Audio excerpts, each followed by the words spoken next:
Hey, good morning, everybody. It's morning anyway as I'm recording this. I'm Bill Murphy Jr., and I have with me today Justin Bariso, who's my one of my great colleagues writing for Inc.com, and we've known each other for a long time, and he's got a book and a course about emotional intelligence, and we've been talking about this forever, so I wanted to have him on here and share it all with you. So good morning, Justin. How are you? Hey, Bill. Awesome, man. Great to be here. Yeah, we have been talking about this a long time, so it's cool to finally be doing it. Yeah. Now, why don't you introduce yourself if you don't mind? That'd be a lot better than me trying to paraphrase everything I've heard from you over the years. But where you're from, how you got writing for Inc., how you got into emotional intelligence, whatever you want to talk about your family and where you live and all that, that'd be great. Sure. So, yep, Justin Bariso. I'm based actually, that's be interesting to some people anyway, based in Germany. I've been here for about 11 years. So I'm from the States originally, grew up in Virginia, moved to New York as an adult, spent 13 years in New York. That's where I met you when I first started writing for Inc., which I got into Inc. through mutual colleague, friend, Jeff Hayden, another big Inc. columnist who's one of the nicest guys in the world. I had started writing about just my own work and my experience on LinkedIn, and we connected there. I'd never met him before, and he asked if he could use something I'd written about in a column, and of course I'm like, yeah, but I also asked like, hey, what are the chances you think of me actually getting a column at Inc? And he had actually written a whole column on like, if you want a column at Inc, here's what you have to do. Oh, that's And smart. so yeah, and he gave me he put in a good word for me, Yeah. and that was I don't even know anymore, 7 or 8 years ago. Just gonna ask you, when Um, was that? Yeah, yeah. yeah, 7 or 8 years ago. What are we in? 22. Yeah, I don't. I'm not even sure exactly. It's probably eight. I keep losing track of years. Probably 8 years ago at this point. Yeah, Um, amazing. yeah, and then so the reason why I'm in Germany, my wife's from here, and so we moved here when we started a family about 11 years ago. And I love it over here. I miss certain things about New York, about the states, but really like it over here. A lot of good things over here, and with the column. So you know, So just so people know, I'm gonna interrupt you just so you don't have to yeah, um, pump yourself up. But Justin's one of the most read people on Inc.com. He's very good at what he does and came in. Actually, I remember we first met. I was working in New York, and I remember meeting with you in the conference room at my day job I for remember that. an hour or something. And I was just impressed because I've been doing this a while too. So first off, Jeff Hayden walks on water as far as I'm concerned. When I was first starting, I hope Jeff watches this. I Um, know, right? but yeah, I don't know if I've ever, bought him a beer or something to say thank you, but hopefully I've returned the favor in some ways. But anyway, yeah, Justin came in, and it always struck me that that you did the right, not that I'm anything special, but that you reached out to people who were doing it already and said, "Oh, hey, I'd like to do this too.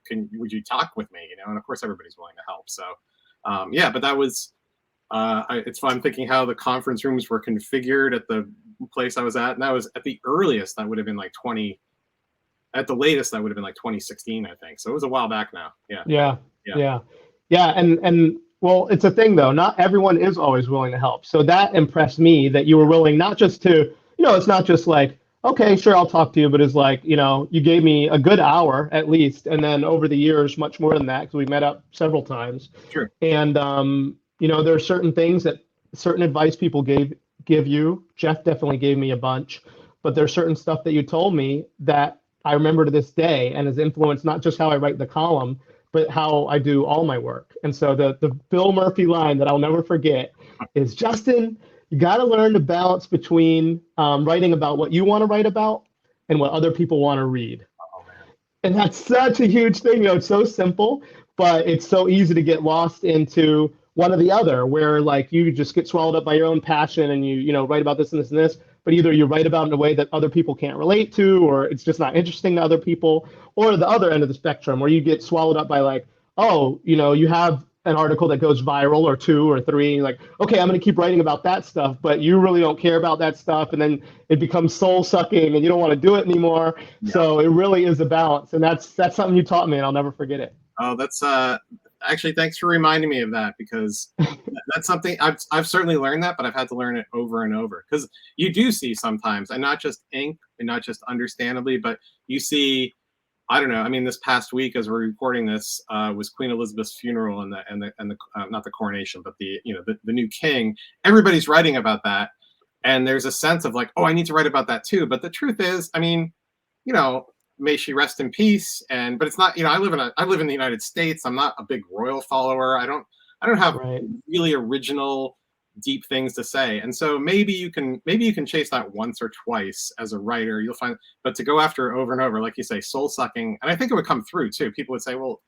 Murphy doesn't, his heart isn't in this, whereas Yeah. there are other things that certainly my heart is in, and I go to over and over and over. And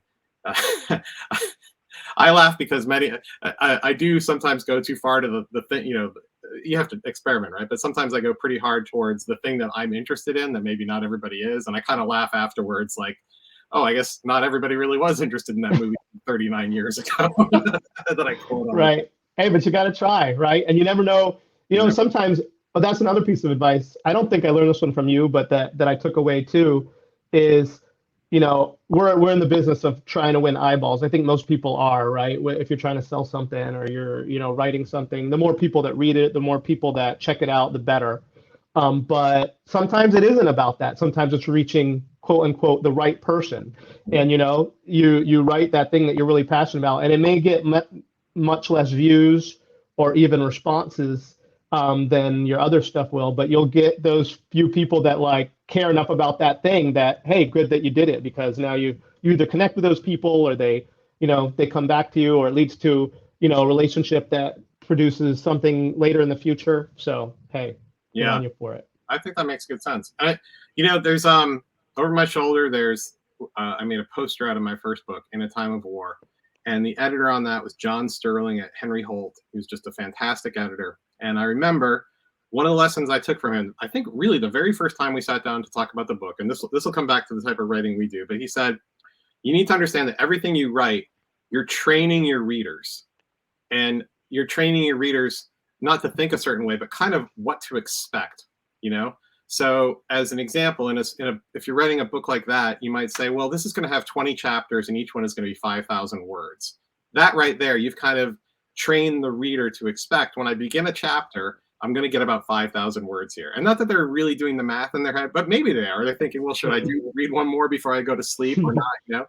And you're training in other ways too. Like if I introduce a character, that I'm going to see the character through its arc in some way, even if the character is only there for 2 paragraphs or somebody through the entire book, that I'm not going to leave the reader hanging. They're going to trust me. The same thing with the stuff we do, and you specifically, like you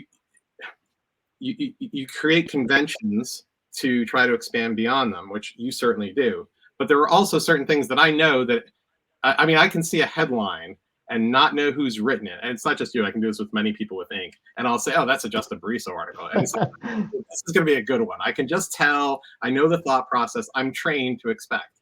So one of the big areas where people are trained to expect good content from Justin, and I'll say this and I read it and I am inspired by it and I hope I put my own spin on it, but I do it as well. But emotional intelligence. Justin Bariso is the emotional intelligence guy in a way here. And so let's talk about that if we can. How you came to it, how you came to write about it, what you're doing with it. Sure. So it was all by accident, I guess. So when I came to Germany, it's a long story, but we came to Germany to be closer to my wife's family because we were having kids. And we wanted my wife to take a break from working and focus on the kids. And we figured we had to make a move anyway. We decided to move to leave New York.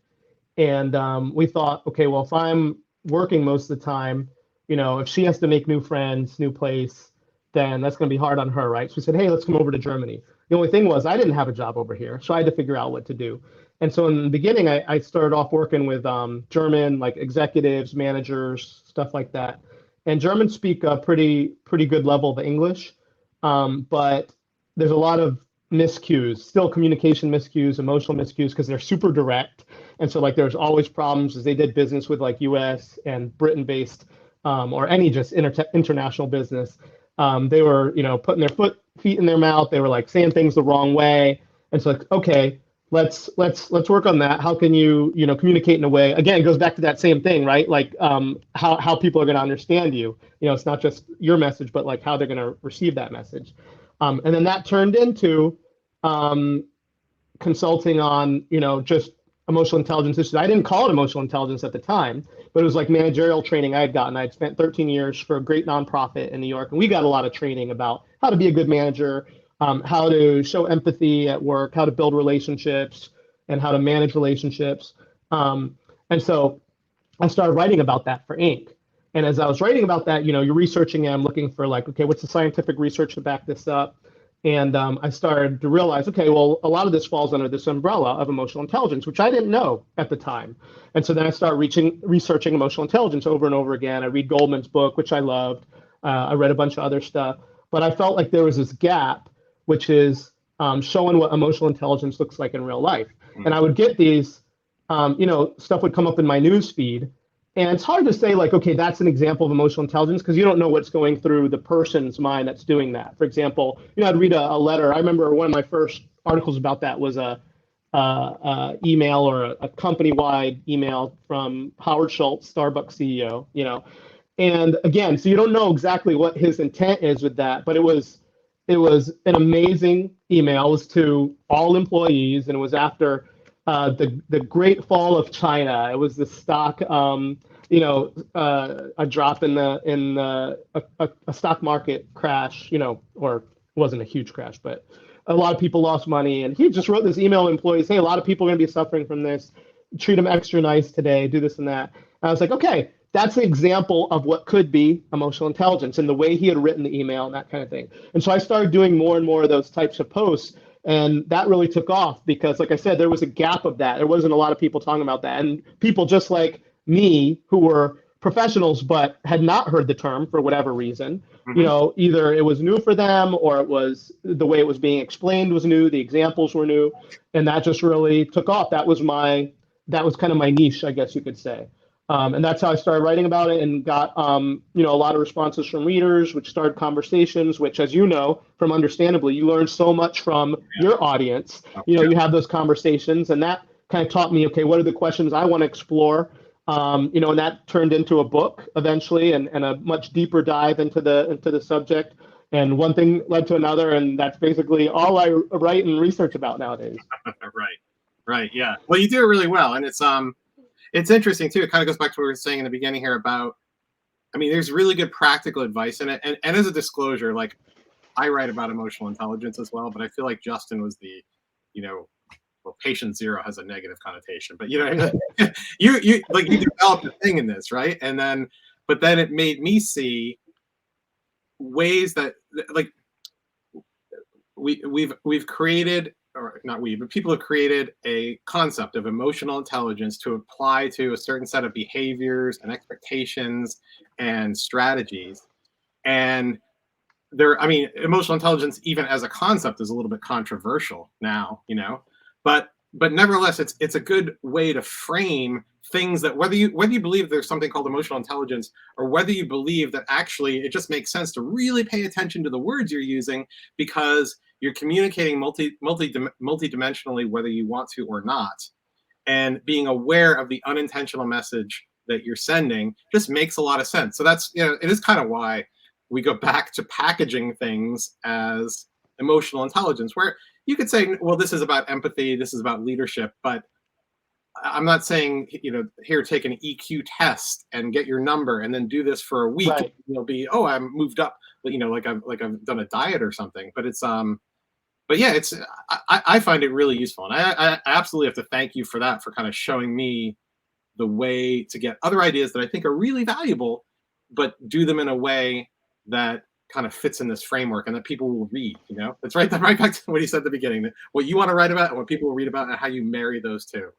So exactly. No, definitely. And I learned so much from you, Bill. It goes both ways. So and also from your emotional intelligence stuff too, because you have a different approach. And so just seeing that too helps me to see, okay, what are different ways to frame it? What are different areas to explore? But so true, like, I'm not even the only reason or not the only reason, but one of the main reasons, because people have written me like, oh, emotional intelligence is not a real thing. It's like, Well, you know what? It's just a framework. It's just a way to refer to these things, because, whether or not it's a specific scientific, if you can prove it scientifically, nobody can deny, right? We're emotional creatures. We make decisions many times based on emotion, which isn't necessarily a bad thing. It can be if you're regretting those decisions, you're regretting what you're saying, you're regretting what you're doing. You don't want to do that.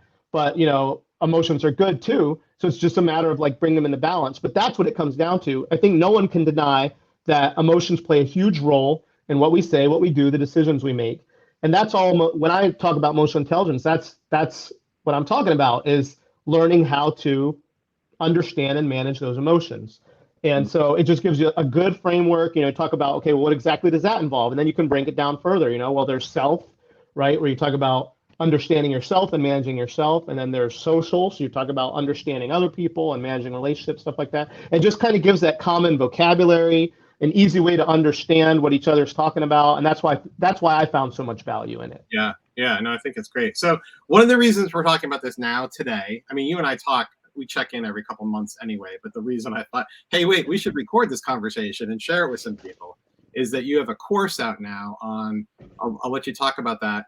We'll include a link down below. I mean, it's a paid course, just for disclosure. This isn't an affiliate deal or anything. I believe in Justin, what he does. So I'm going to share it here, and I'll let people be their own judge. But, I know your history and you know what you're talking about here. So, but why don't you talk a little bit about what the course is, what's involved in it, why you decided to do this as a course, etc. Sure. So the course is called The Rules of Emotional Intelligence, which I know, and your audience will recognize that too. Bill's talked about some rules of emotional intelligence, and there's a reason why we went with that too. Again, it comes down to making it easy to understand for people. And I think we learned that from our Inc. experience. People like rules. And the funny thing is, what we're doing, they're not rules per se exactly. They're more like principles or guidelines. But people like that, rules. It's easy to understand, So the course is 24 rules. This is the stuff that either I've been using, for years when I was a manager in the nonprofit. It's stuff that I've learned through research from writing for Inc. that I then practiced as I was still working as a consultant coach back then. I don't do that anymore, but for years I did do that, and I would use these principles. I would use these guidelines. A lot of it is from principles of psychology that I got from my own research and then tested it out.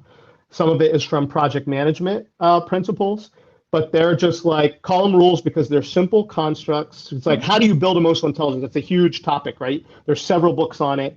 So it's like, okay, how can we make this as easy as possible so that people can actually put these principles to work in their life? And so, like, one rule is the 3-question rule, which I learned from comedian Craig Ferguson. I was watching an interview. He says, before you say anything, you have to ask yourself 3 questions. Does this need to be said? Does this need to be said by me? Does this need to be said by me now? Uh-huh. And then he jokes, took me 3 marriages to learn that lesson, And it's like, oh, okay, it's funny, but it's true, And I noticed that I started using this in my daily life. I used it at work and work meetings. I used it with, in conversations with my wife. And many times you get past those first 2, right? It's like, okay, yeah, this does need to be said by me, but the timing isn't right.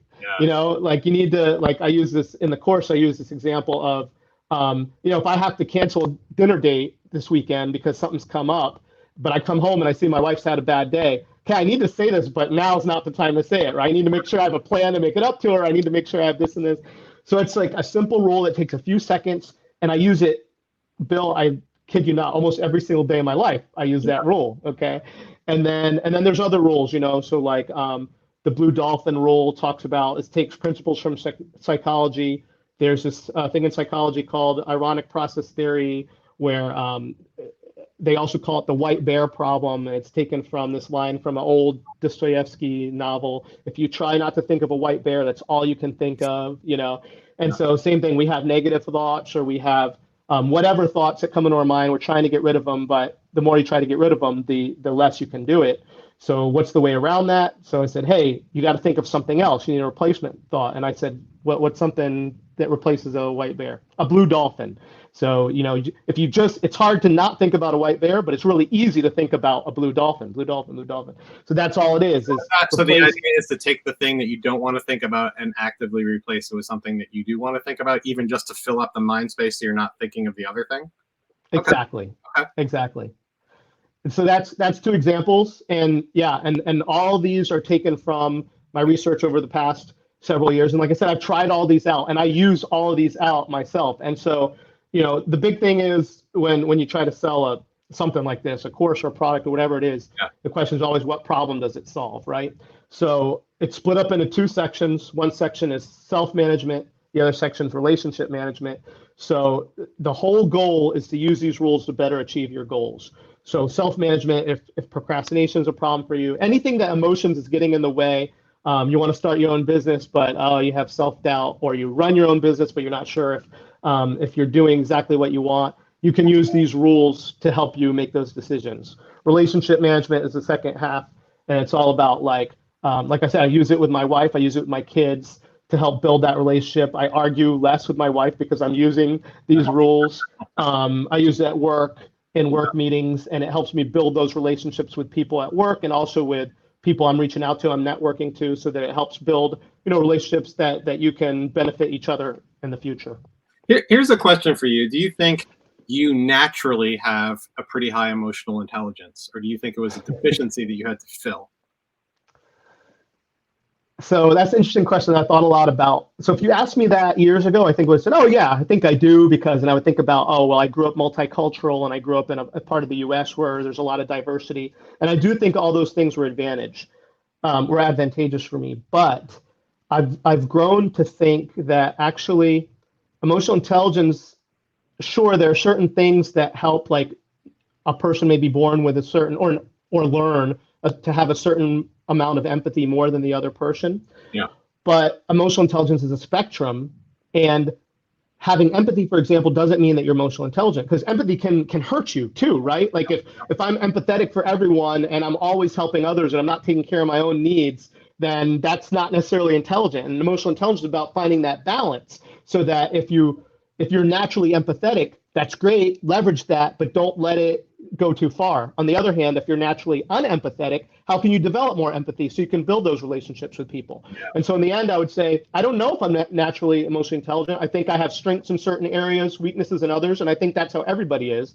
And that's what it's all about, is learning how to leverage those strengths and to mitigate those weaknesses. I think that's a really excellent answer. I think partially by reading your stuff and talking to you about this, and also from writing my own, there's a quote that I've kind of adapted, but basically I write so I learn to know what I think. Yeah. And a realization I had, I think I have been a naturally sensitive and empathetic person. And I've written before about like kind of a really negative experience I had probably 8th or 9th grade, when I was just picked on constantly. It was a bad school experience. And I'm like, I would not wish that experience on other people. I would not want to go through it again. But if I wanted to look for a silver lining, it's that I think it gave me a natural or a learned tendency to try to understand other people going through difficult circumstances, even if I had no practical relationary experience to it, right? So maybe to be able to just mentally partially put myself in the shoes of somebody who's walking a very different life, but because I could see the emotional and the impact and things like that. And same thing as you, I thought, oh, empathy equals emotional intelligence. Not quite. I think it's an important ingredient. And I would say one of the things I had to learn was that emotional intelligence is not just about, I've written things and had people say, oh, you're just explaining how to manipulate people. Well, number one, that's a constant struggle I have. I actually have another, I've alluded to it. I'm going to do another article about this. Is basically a 2,500-year-old Socratic debate over whether you should teach rhetoric to people not knowing whether they'll use it for good or evil.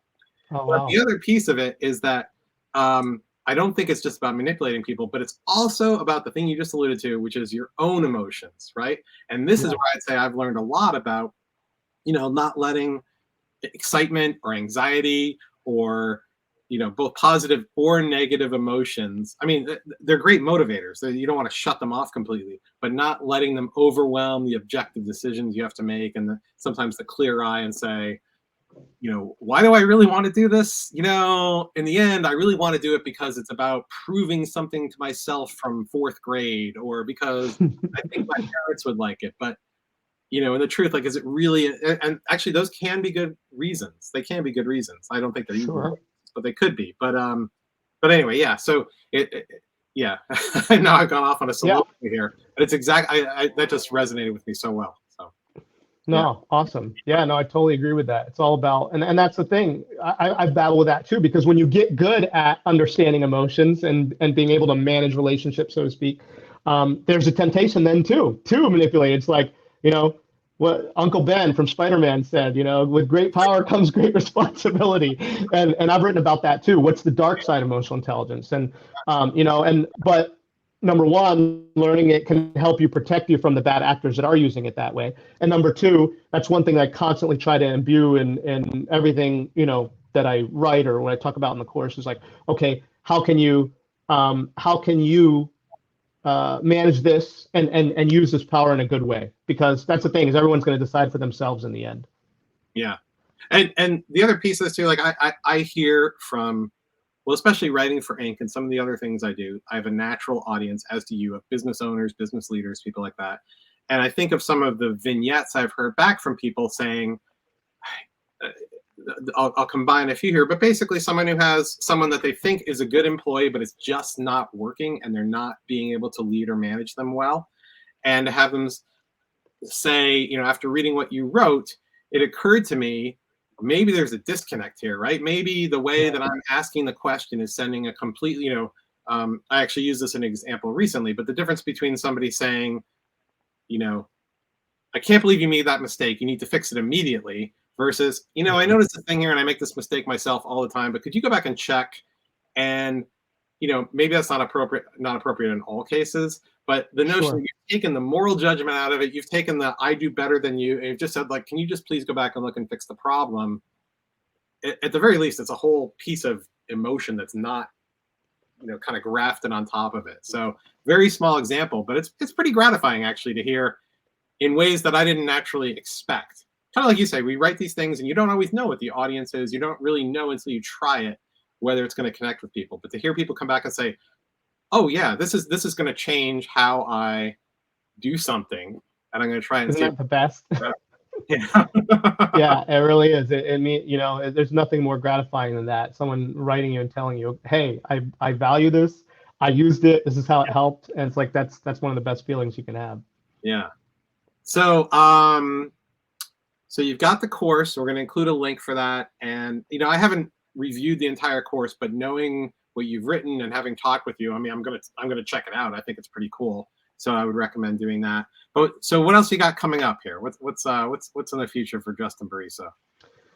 So next big thing. So we kind of went backwards, and I would do it the same way if I did it again. But like, what I mean by backwards is the rules of emotional intelligence is all about managing emotions. Okay, and these are principles that anybody can use to better manage their emotions, to make better decisions.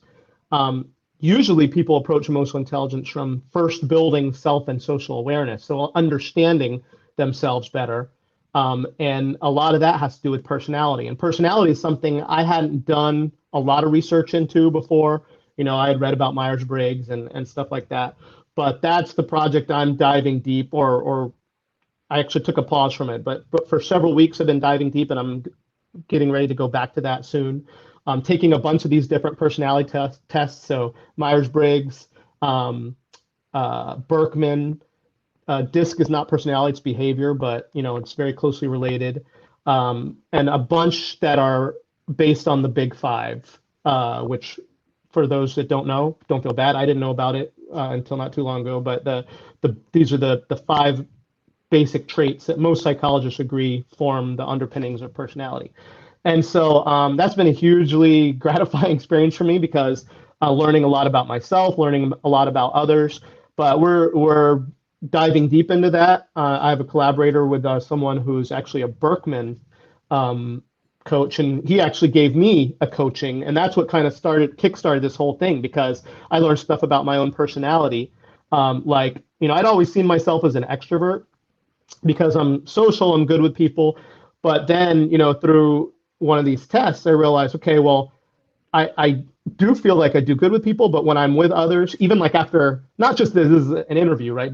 But just a normal call, like a Zoom call, I Mhm. need hours to recover after that. If I was doing more than two Zoom calls a day, Yeah. like it's like it totally depletes me, It does, and doesn't and my I'm also the type of person that like I'll go see a movie by myself. I totally enjoy that. Before I got married, I would go to a cafe by myself Sunday morning in Brooklyn Heights. I go to my favorite cafe, get the New York Times and read it. And when I told my wife I would do that, she was like, "What?" Like she can't even imagine doing that. And so I learned over time I'm actually naturally more introverted. And just knowing that helps me now. So, with stuff like that. So I don't overschedule myself in a day. So I know that I do need time to recharge, even like when I'm my family, like explaining that to my wife and knowing like, hey, if I can just get 15 minutes in my bedroom by myself, then I can come back out and I will be a much better person to be around, and stuff like that. And so that's the self-awareness thing. And so that's kind of the next big thing we're exploring with my company, EQ Applied, and developing a course with that'll help people to better. It'll have a link to a Big Five based test that they can take, learn a little bit about themselves, and then that'll help them be able to apply what they're learning with the rules and the other stuff as well. Okay. Excellent. All right. Justin Bariso is the man's name, my colleague from Inc.com and the creator of what's it called? The Rules of Emotional Intelligence? The Rules of That's it. Emotional Intelligence course, and the book is called EQ Applied. It is. Hold on, I'm laughing. I got to tell your audience this one thing. Okay, so me and Bill both write. This about rules of emotional intelligence. We had a conversation about it. Bill was also planning a book, possibly, very potentially with that same name. This is what kind of guy Bill is. Bill said, "You know what? Take it. You've already like invested a lot in this too, and I have no problem, exploring another name for it." So Bill practices what he preaches. You all. He is also a very emotional intelligent guy. I mean, I love writing about this. I really do, and I find it inspiring to myself. And yeah, at some point, I got to take all this and kind of. It's one of several areas that I need to take the things I've written and compile them into a book. Kind of update them. And a lot of people know I do these free ebooks, but I'm looking at how to do some maybe a little bit more traditional, or I don't know, traditional meaning paid, right? It's this business magazine, and the number of things I do that I realize afterward, oh, I probably should have thought about how to make money with that before. But whatever, I'm I'm comfortable. So actually, we're gonna run out of time here. You figure it out. You figure it out. Yeah. I've asked Justin. You shared with me at one point a goal of not just making more money and finding more fulfillment, but finding a way to kind of compress the amount of time it takes to do work so you can do more volunteering and spend more time with your family. And I don't know, maybe this is a couple of years ago we had this conversation, because I do think I've seen that come up more now in different other conversations. Sure. But it was kind of at the height of hustle era, and Yeah. It's always kind of been in the back of my mind that that's another way to measure. Just I don't know, how are you doing? I was going to say success, but the success even has this connotation to it now. Just how are you doing, right? Are you Yeah. yeah. No, So, that's still the goal. So like, or I've reached certain goals, and like, so because I have, I think when we first had this conversation, I think I had two kids at the time. I now have four children, and how much time it takes to be a parent, to do spend time with your kids, spend time with my wife. So like, that was always the thing was, hey, my business doesn't need to, I don't need to grow my business and get acquired and become a millionaire or billionaire, but I do want more time. And so my goal was always, how can I reduce from a 5-day week to a 4-day week, which I did. I'm probably at about 3.5 days, not counting. So yeah, I think I do like 3 days of work, a day of volunteering, and then a day extra for my family, which that's another thing. If you any of your audience can ever get, there's a lot of talk right now about the 4-day work week. If you can get Fridays off, that's a huge game changer. But anyway, yeah. So I would love to get down to 2 days of of work a week, but we're still off from that for a bit. We'll see. yeah. But an interesting thing, and I don't want we'll have a whole other conversation about this, but just to leave on maybe is, I noticed that your goal is not to get down to zero, as far as I know, right? Right. There's still fulfillment, and there's things that come out of it, and it's not simply, oh, my investments are such that I barely even have to look, and I just know things are taken care of, and now I can, fish more or something like that. Which is not. It's not a judgment of people, but I don't know that Sure. I would be happy with that myself. So. No, exactly. Yeah, especially when you actually enjoy what you do, which I think both you and I do. And so it's like, it's just balancing that. Like, I love my work. I enjoy my work. I enjoy helping other people. And you get those emails and those people reaching back out and say, yeah, this really helped. And that feels great.